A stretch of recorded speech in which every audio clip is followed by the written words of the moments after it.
Olá, meu nome é Sani Marques, eu sou gestora de eventos e chamo todos vocês para acompanhar comigo aqui a loucura dos eventos que a gente faz aqui em São Paulo. Então, também estou na TV Relacionamento.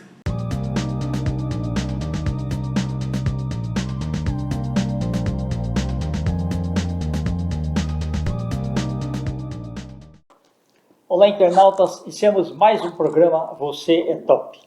Nós já tivemos a oportunidade de entrevistar esse formidável e talentoso Luiz Duarte, né? E também com a direção e câmara da cineasta Luana Dias, um grande privilégio.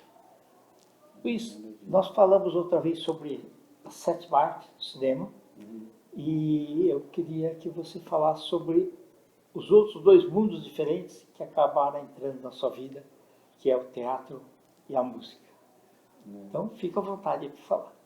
Na verdade, o primórdio de tudo, assim, na minha vida, desse ponto de vista artístico, foi com a música, né? Ok. Eu comecei a aprender música com 4 para 5 anos de idade.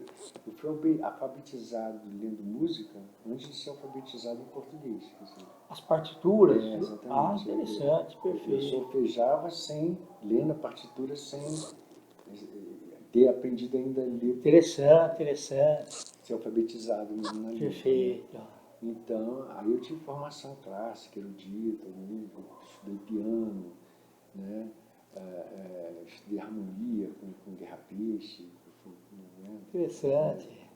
Além de maestro, compositor, maravilhoso, Guerra Peixe, estudei na escola de música lá no Rio de Janeiro, né?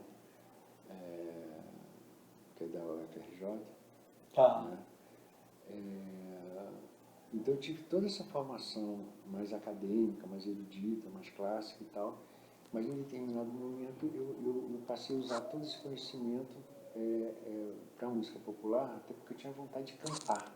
Ok, perfeito. Entendeu? Cantar para mim e compor eram duas coisas que me incomodavam, né? Me incomodavam no sentido de vontade de fazer. Certo, né? ok. Tanto que hoje uma das coisas que me dá mais prazer do mundo, né, é o palco para cantar. Interessante, tá. No teatro, por exemplo, né, a gente já está falando do teatro Isso, também aqui. perfeito. No teatro, eu gosto de ser dramaturgo, gosto de ser diretor, mas eu me detesto como ator, eu não gosto. Porque eu peço coisas para os meus atores que eu não faria. Entendi. O ator ele tem que ter uma disponibilidade que eu não tenho essa disponibilidade. Mas, para cantar, eu amo. Que bacana, que legal. Eu acho que se eu tivesse que fazer, escolhe um negócio aí para você fazer, acabou. E virou uma válvula de escape, de equilíbrio também. Então, assim, porque compor é muito gostoso. Você compor e cantar e ter as pessoas escutando, então isso me seduziu muito, né? E aí comecei a mexer com música, comecei a fazer show com as minhas músicas. Puxa, que né? bacana. Né? Aí a gente está falando de meados dos anos 70, numa situação muito engraçada, porque eu, como todo mundo, tinha que fazer uma faculdade, uma universidade, assim, né, reconhecida, né? Uma carreira reconhecida. Certo. Então eu fui fazer engenharia química. Química, passei para o fundão lá, porque é a FRJ, e eu lembro que em aula de cálculo eu estava escrevendo ou música em aula de cálculo, ou escrevendo a minha primeira peça de teatro foi toda escrita em aulas da universidade. Né? Puxa, eu ouvia lá o professor de química falando lá, né, dos compostos orgânicos, não sei o quê, e eu lá com uma folha aqui com as coisas da química e a folha aqui com as coisas da peça. Né? E a mesma coisa com a música. Então, assim, e lá dentro do universo universitário, que eu comecei então a cantar e fazer show, o pessoal da universidade passou a me conhecer e tudo mais. Né? Aí, por um determinado canal, eu passei a integrar um grupo, na época, chamado Grupo Maria Deia, que foi um grupo assim que enquanto ele existiu, ele fez muito sucesso na época. Ok, né? tá. Porque nós éramos um grupo de música onde 3 pessoas tocavam 32 instrumentos. Nossa, Né? talentoso mesmo, É. perfeito. Né? Eu tocava alguns, poucos, os outros tocavam mais. O Alberto e o Chico tocavam mais instrumentos que eu. E todos cantavam. Né? E então nós fazíamos shows pelo Rio de Janeiro, São Paulo, Minas, Goiás, e tal, a gente ia para todo lugar. E o nosso trabalho era um trabalho assim, bem progressista, contra o regime militar, era uma coisa toda. Tanto que uma das coisas que eu tenho assim na memória que foi muito legal, que foi um show que nós fizemos, o Grupo Olhadé, com a Elis Regina, no Teatro Getúlio Vargas, com direção do Gianfrancesco Guarnieri. Puxa, privilégio, né? Foi. E aí o show foi proibido, e aí o pessoal já tinha comprado os ingressos, não sei o que lá. E não queria deixar abrir. Aí levaram o exército, cercou o teatro. Nossa, com aquelas coisas de acrílico. E aí o Gianfrancesco Guarnieri pegou e falou assim, quer saber, eu vou abrir a porta do teatro. E abriu as portas do teatro. E entrou. Né? Então, eu tenho toda a minha formação assim, como artista, ele foi sempre uma formação assim, sempre engajada, sempre pensando, sempre questionadora, sempre foi nesse nível da você, da música. quando você compunha, você pensava assim, fazer também uma peça teatral com as minhas músicas? Você pensava isso? Não, era o contrário, né? Tá. Eu queria fazer a peça de teatro, eu escrevia a peça. Como eu tinha essa habilidade de compor, né? E de escrever música e tal, Aí a trilha sonora vinha também sua. ela vinha, né? Mas eu não escrevia uma peça só para fazer, não, era o contrário, eu escrevia a peça, aí em função da peça que eu compunha Interessante. a música da trilha da peça. Luiz, os teus momentos de inspiração maiores, quando que é?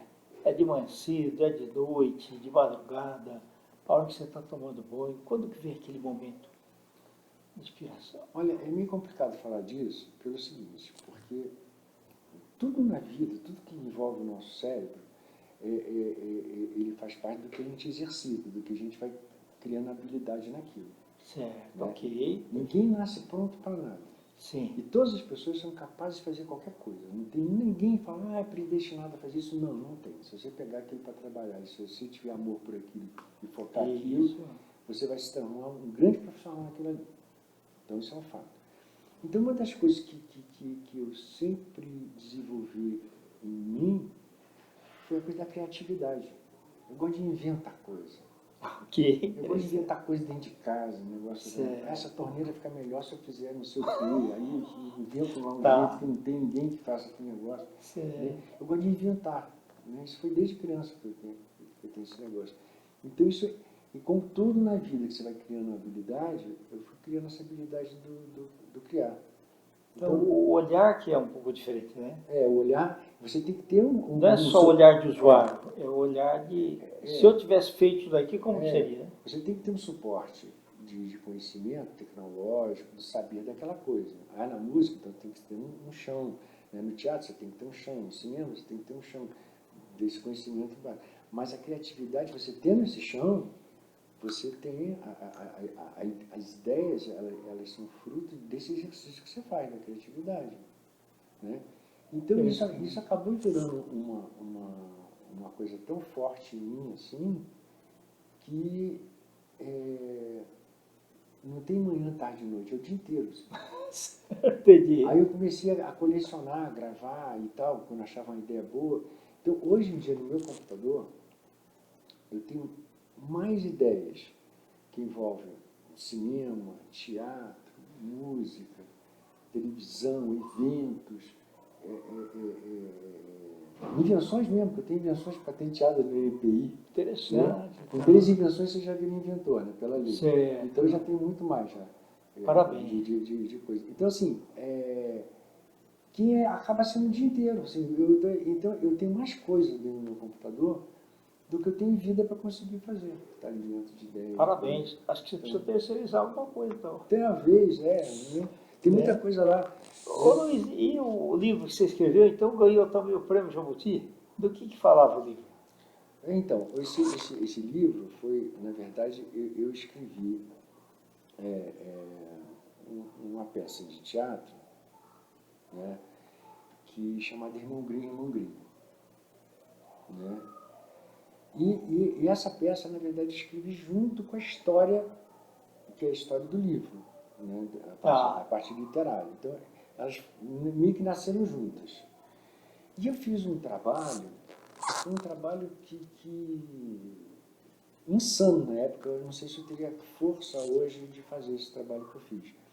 Porque os irmãos Grimm, eles recolheram 211 contos que viviam na tradição oral, principalmente da Alemanha e alguns lugares esparramados e tal, ali. E os irmãos Grimm, eles foram grandes eruditos, eles eram linguistas. Tanto que hoje em dia tem uma lei de linguística que é tão importante quanto uma lei do Newton, dentro da linguística, que é o Jacob Grimm que criou essa lei de linguística. Ok, interessante. Aplicando essa lei dele, você consegue entender como uma língua vai ser falada pela atração dos fonemas daqui a 100 anos. Preservar a cultura. Então, eles eram grandes eruditos, né? Então, Napoleão entrou na Alemanha, tomou a Alemanha, destituiu eles dos cargos, obviamente eles eram anti-napoleônicos, foram destituídos dos cargos, e eles tinham essa paixão do conto oral, eles que eram linguistas. Né? Então, eles passaram a andar por todo lugar. Como eles não tinham mais emprego universitário, eles foram trabalhar, falaram, vamos pegar esse projeto. E deixaram um legado fantástico. E aí foram recolhendo os contos. Eles recolhiam os contos da maneira que eram contados. Eles não tentaram nem consertar conto, não. Tanto que tem conto que começa com 7 gansos, no final está 3.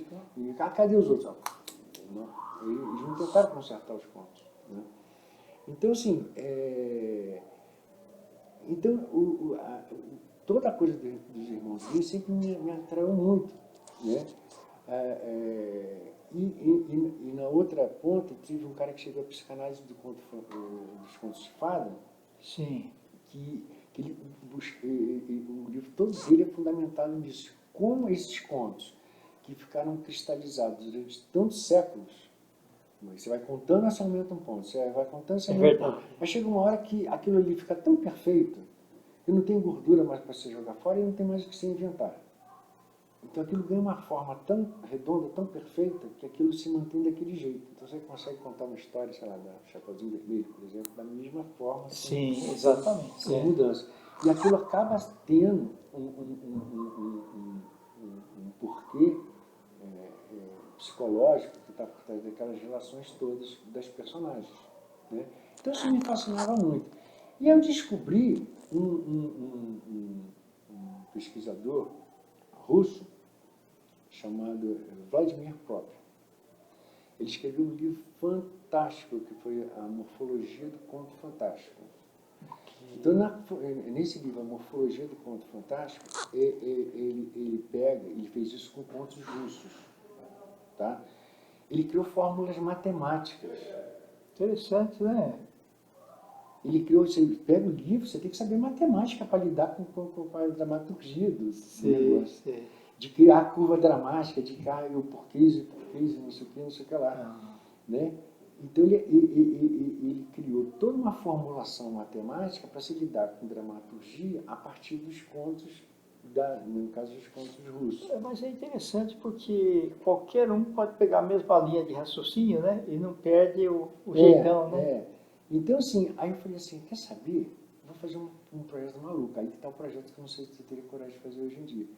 De pegar cada um dos 211 contos de Grimm, fazer a curva dramática baseada nos cálculos do Vladimir Prop, e aí chegava numa determinada curva. Aí eu lia Cinderela, fazia com a Cinderela. Aí sobrepunha uma com a outra e tirava uma curva média. Luiz, se você hoje aproveitar a tecnologia e usar inteligência artificial, será que não te ajudava? Então, para isso, não sei, porque tem coisas que a inteligência artificial ela não dá conta. Ela é muito boa para a inteligência artificial para lidar com amostras que existem de coisas. Então, Certo. existe isso aqui, isso aqui, isso aqui, isso aqui, isso aqui. Então, isso aqui é um gato. Ela aprende que aquilo ali é um gato. Mas ela relacionar aquilo. Acho que é mais difícil mesmo, né?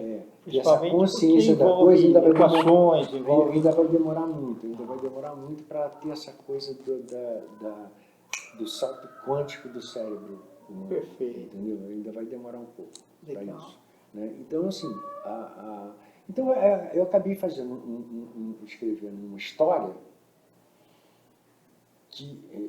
original, onde eu colocava os irmãos Grimm com personagens fazendo o que eles fizeram, colecionando os contos, mas transformando isso como se fosse uma coisa.